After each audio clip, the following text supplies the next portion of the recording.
Centenas de pessoas estão fazendo coisas inacreditáveis em nosso país e às vezes fazem isso discretamente, quase às escondidas. No auge de sua carreira, Cliff Richard foi uma das maiores estrelas que a Grã-Bretanha já viu. Por décadas, ele foi a voz da alegria, o símbolo da decência. Então, se você faz isso de forma teatral, depende de como está sua coluna. Eu, por exemplo, costumava ter problemas na região lombar. O homem que parecia nunca cair, mas em questão de horas, tudo desmoronou quando ele se viu no centro do maior escândalo de sua vida. O que se seguiu foi um período devastador que quase o destruiu. Ele tentou se reerguer e seguir em frente. Eu não achava que voltaria a fazer um álbum cantando músicas inéditas, porque isso parecia algo muito distante para mim. Mas nada voltou a ser como antes. E agora, aos 85 anos, solteiro, sem filhos e enfrentando um grave problema de saúde, as coisas não parecem nada boas para o homem que um dia dominou toda a indústria do entretenimento. A ascensão de Cliff Richard. A maioria das pessoas descreve Cliff Richard como a resposta britânica e educada a Elvis Presley. Ele vendeu mais de 250 milhões de discos, emplacou 68 singles no top 10 britânico e recebeu o título de Cavaleiro da Rainha. Durante 6 décadas, sua voz foi um dos sons mais familiares da música popular. Mas o homem que cantava sobre alegria e celebração viveu uma vida marcada por uma solidão que a maioria das pessoas jamais imaginaria. Cliff Richard nasceu em 14 de outubro de 1940 no norte da Índia Britânica. Seu pai, Roger Oscar Webb, administrava uma empresa de catering que atendia às ferrovias indianas, enquanto sua mãe, Dorothy Marie Daisley, criou Cliff junto com suas 3 irmãs, Joan, Jackie e Donna. A família vivia confortavelmente para os padrões da época, mas essa segurança dependia de uma estrutura governamental que já começava a ruir. Quando a independência da Índia chegou em 1947, a família se viu diante de uma escolha que milhares de famílias britânicas na Índia tiveram que fazer: ficar em um país que não os queria mais ou retornar a uma pátria que a maioria deles nunca conheceu de verdade. Eles escolheram partir.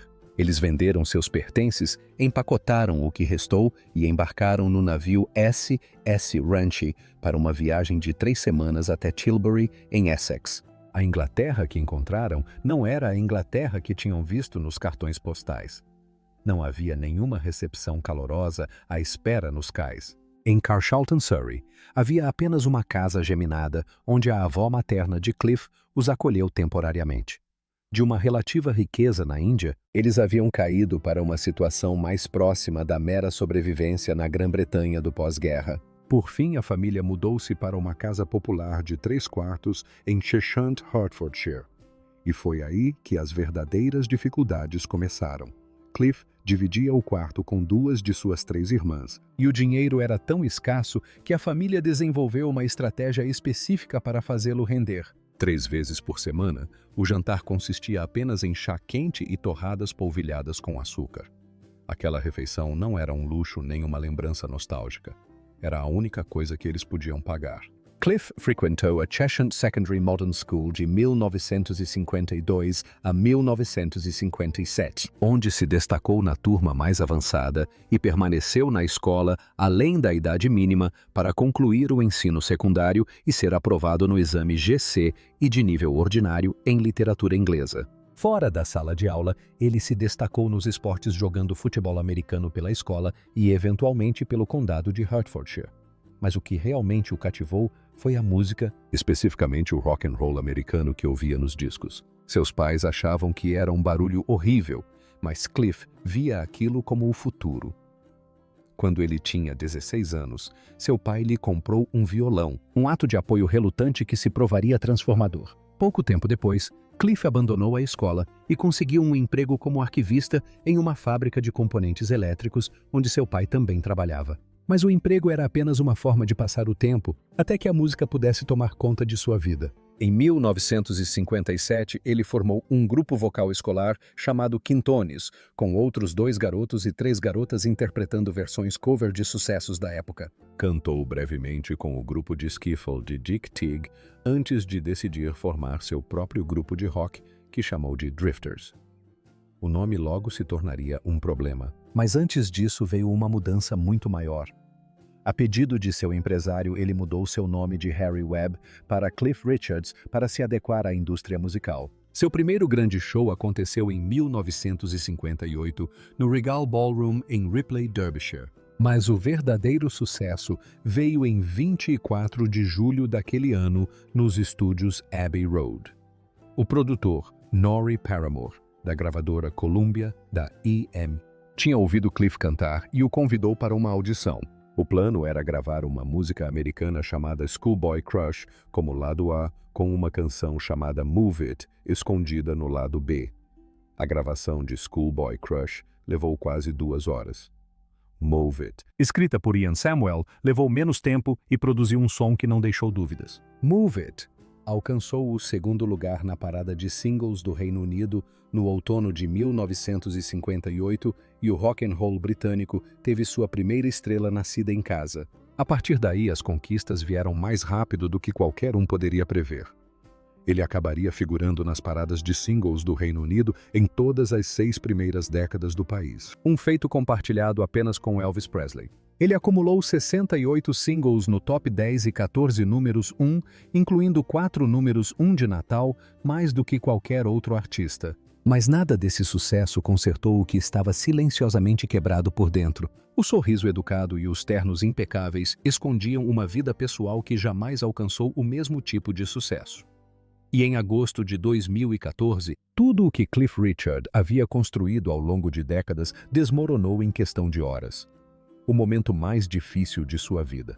Em agosto de 2014, Cliff Richard estava de férias em Portugal quando ligou a televisão e viu policiais revistando sua casa.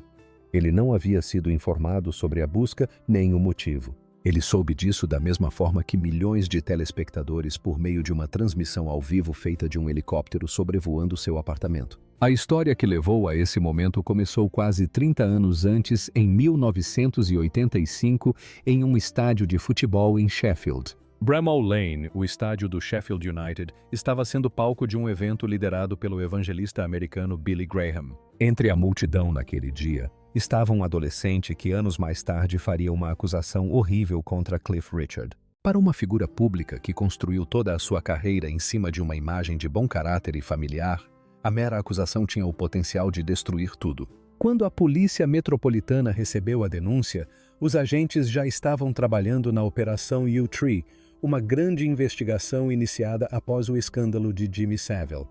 Na época, havia um forte foco nacional em casos de abuso antigos, então novas denúncias eram tratadas com cuidado e atenção. Em julho de 2014, a Polícia Metropolitana repassou a informação para a polícia de South Yorkshire. E a partir desse momento, uma série de eventos foi desencadeada, algo que Cliff Richard não poderia prever. Ele negou a acusação imediata e consistentemente, e continuaria a negá-la por anos. Mas a negação não impediu o que aconteceu em seguida. A polícia de South Yorkshire decidiu revistar seu apartamento de cobertura em Sunningdale, Berkshire, em agosto de 2014. Antes da busca, um jornalista da BBC chamado Dan Johnson soube da existência da investigação. O que aconteceu entre a polícia e a BBC seria posteriormente descrito no tribunal como um acordo. Embora ambas as partes contestassem o uso desse termo, a BBC concordou em adiar a divulgação da reportagem sobre a investigação. Em troca, a polícia de South Yorkshire concordou em informar à BBC o horário exato da operação. Um superintendente detetive aposentado chamado Matthew Fenwick declarou posteriormente ao Supremo Tribunal que se sentiu coagido a aceitar esse acordo.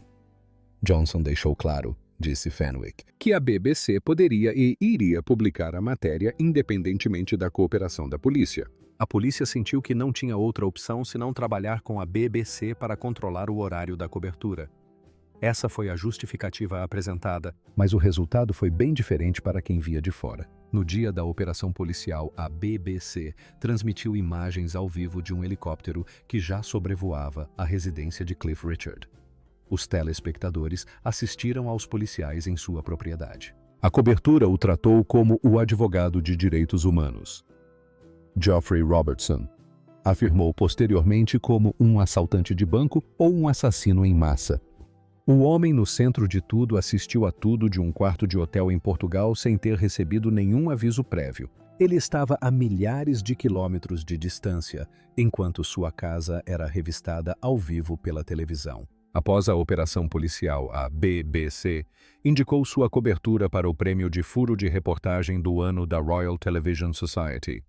Não ganhou, mas a própria indicação acarretaria consequências legais posteriormente. Durante 2 anos, a investigação pairou sobre a vida de Cliff Richard. Ele continuou negando a acusação. O Ministério Público analisou as provas e, em 16 de junho de 2016, anunciou sua decisão. Não havia provas suficientes para prosseguir com qualquer acusação. Cliff Richard nunca foi preso, nunca foi acusado. A investigação foi encerrada sem nenhuma conclusão legal contra ele, mas o estrago já estava feito. A transmissão ao vivo foi vista por milhões. A história correu o mundo. Sua reputação, construída ao longo de 56 anos de trabalho incansável, foi manchada em um único dia. Em julho de 2016, ele entrou com um processo contra a polícia de South Yorkshire e a BBC. A batalha judicial levou quase 2 anos para chegar ao Tribunal Superior. Quando a audiência começou em abril de 2018, estava previsto que durasse 10 dias.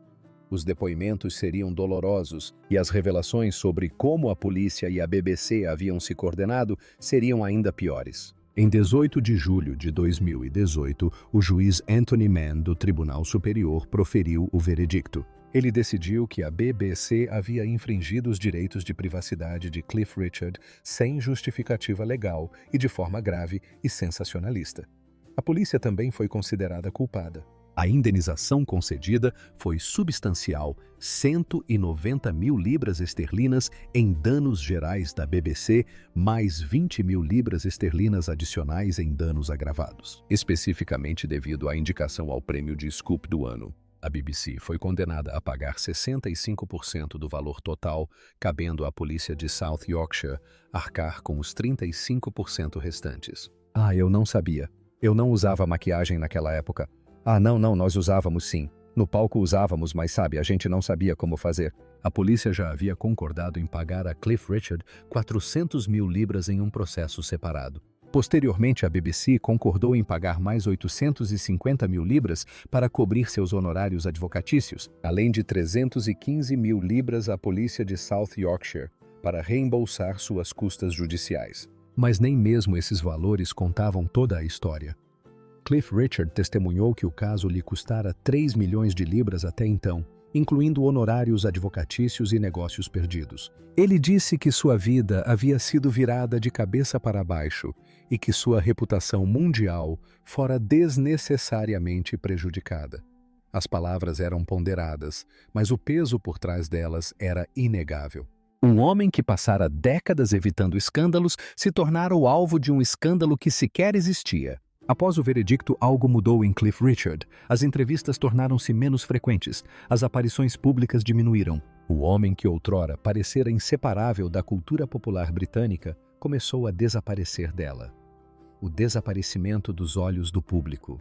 Entre agosto de 2014 e junho de 2016, Cliff Richard viveu 22 meses que mais tarde descreveria em tribunal com um nível de detalhe que sugeria que as feridas não tinham cicatrizado de todo. A investigação não terminou após um ciclo de notícias ou uma semana de má publicidade. O processo se estendeu por quase 2 anos inteiros e, quando terminou, o homem que saiu do Tribunal Superior não era o mesmo homem que havia observado aquele helicóptero de um quarto de hotel em Portugal. As mudanças físicas foram a primeira coisa que as pessoas notaram.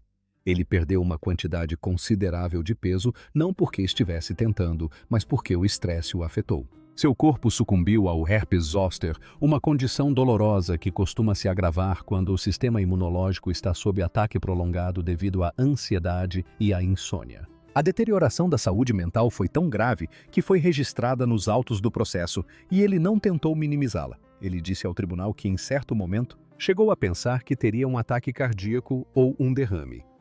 O que viu no espelho o perturbou ainda mais.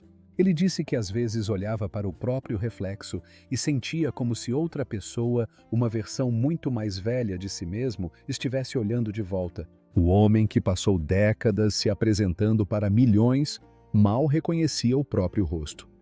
Dormir se tornou um castigo. Ele acordava no meio da noite e repassava tudo na cabeça repetidamente, repassando conversas que nunca aconteceram e imaginando desfechos que jamais se concretizaram. Durante o dia, havia um nó constante em seu estômago que não se desfazia. Não importava quantas vezes ele repetisse para si mesmo que não havia feito nada de errado. Essa era a parte mais cruel da experiência. Ele sabia que era inocente, mas saber disso não impedia os sintomas físicos. Ele descreveu o período como uma sensação de que tudo pelo que havia trabalhado durante a vida, tentando viver da forma mais honesta e honrada possível, estava sendo destruído. Após a batida policial, ele nunca mais morou no apartamento em Sunningdale. Ele usou uma palavra específica no tribunal para explicar o motivo. Ele disse que o apartamento havia sido contaminado. Em sua mente, o espaço onde policiais revistaram seus pertences ao vivo na televisão jamais voltaria a ser um lar. Ele retornou apenas para empacotar suas coisas e mesmo isso foi difícil. Ele testemunhou que já havia sido vítima de um roubo antes e que essa experiência foi pior do que ser assaltado. Um roubo, pelo menos, não acontece na televisão nacional enquanto você assiste de outro país. O afastamento público que se seguiu não foi uma decisão estratégica, foi uma questão de sobrevivência. A investigação interrompeu o lançamento de um álbum e uma edição revisada de sua autobiografia. Mas esses contratempos profissionais foram menores em comparação com o que aconteceu com seu trabalho de caridade. Ele disse que a publicidade afetou seriamente sua vida pessoal, bem como seu trabalho de caridade e seus planos para sua carreira profissional. O impacto foi total. Ele percebeu que pessoas ao redor do mundo poderiam considerá-lo um criminoso perigoso.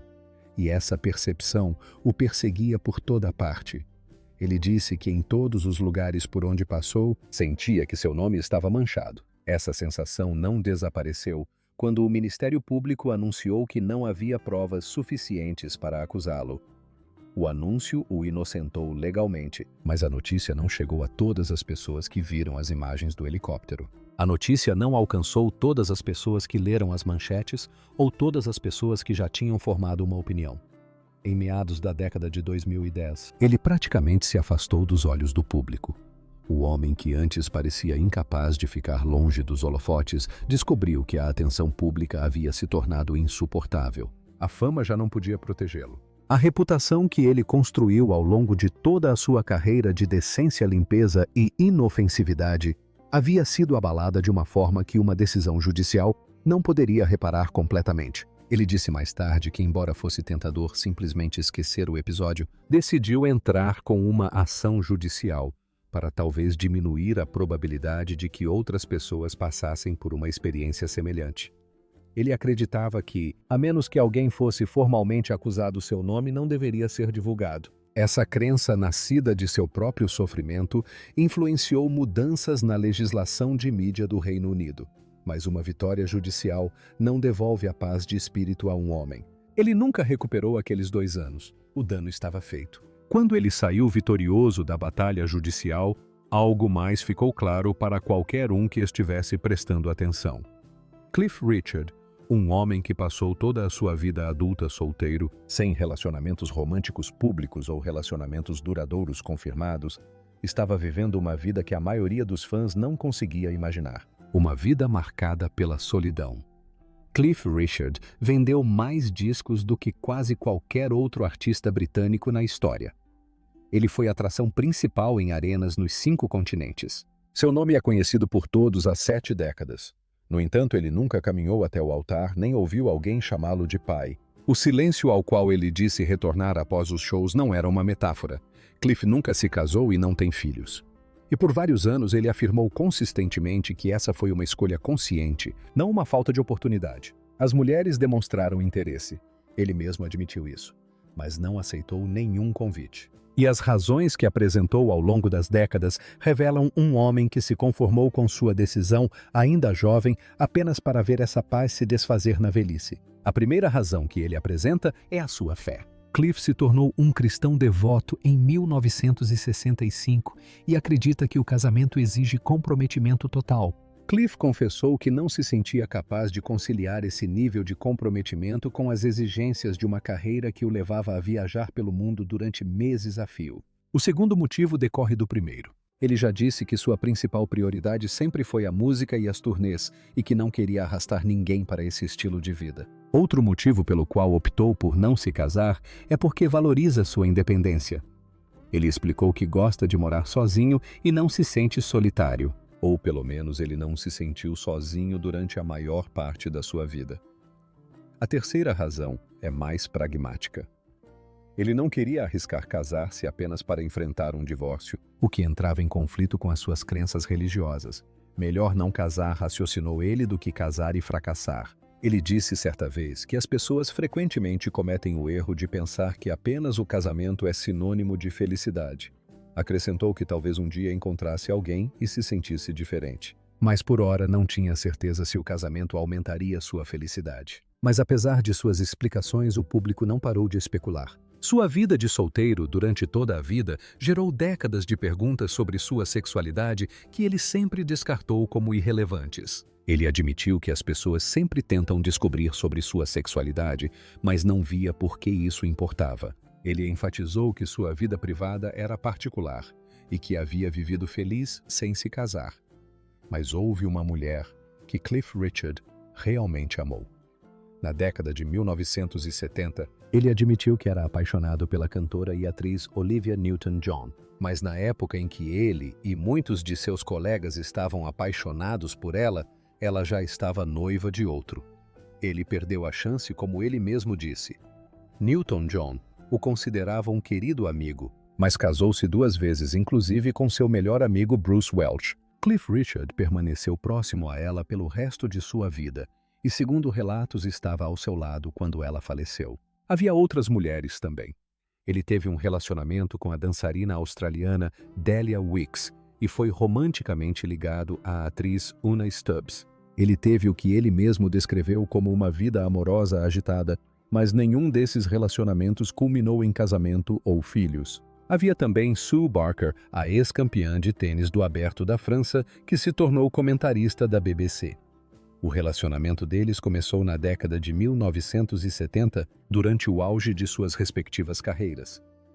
Evoluiu de uma espécie de romance para uma amizade para a vida toda. No entanto, o relacionamento não evoluiu para casamento. Sue Barker casou-se com outra pessoa e Cliff concentrou-se no trabalho. Mais tarde, Cliff Richard disse algo que nunca havia dito antes. Admitiu publicamente que pensava que nunca seria amado por ter escolhido viver sem família. Ele descreveu a sensação de voltar do palco para casa e encontrar o silêncio e se perguntou se havia perdido algo belo. Mais tarde esclareceu que não estava falando de amor romântico. Ele teve esses momentos. Estava falando de família, de uma vida compartilhada e de uma presença diária. Ele não se arrepende da música nem da vida que viveu. Mas há noites tranquilas, admitiu, em que se pergunta como teria sido ter alguém ao seu lado. Não para os holofotes, mas para o silêncio. E agora, aos 85 anos, o modo como Cliff Richard vive pode te chocar. Como Cliff Richard vive atualmente. A maioria das pessoas presume que o homem que vendeu 250 milhões de discos, que passou décadas sob os holofotes e que outrora dominou os palcos, viveria seus últimos anos em uma aposentadoria discreta. Mas Cliff Richard vive atualmente como sempre viveu, discretamente em privado e quase completamente sozinho. Infelizmente, o corpo que o acompanhou por 60 anos de turnês finalmente começa a falhar. E nem ele sabe quantas vezes mais subirás a um palco. No final de 2024, os médicos descobriram um câncer de próstata durante um exame de rotina realizado para fins de seguro antes de uma viagem planejada. Ele não havia solicitado os exames.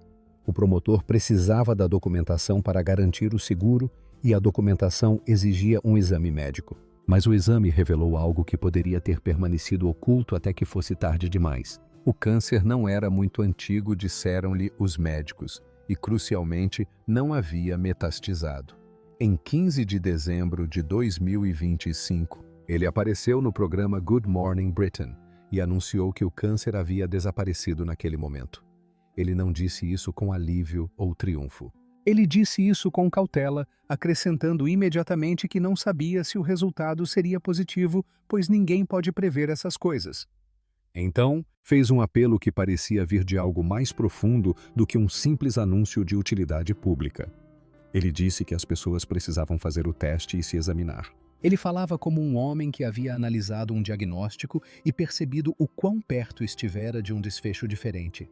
O declínio físico que os fãs têm observado nos últimos anos não é sutil. No Brighton Center, em 4 de dezembro de 2025, os membros da plateia assistiram atentamente e posteriormente descreveram o que viram.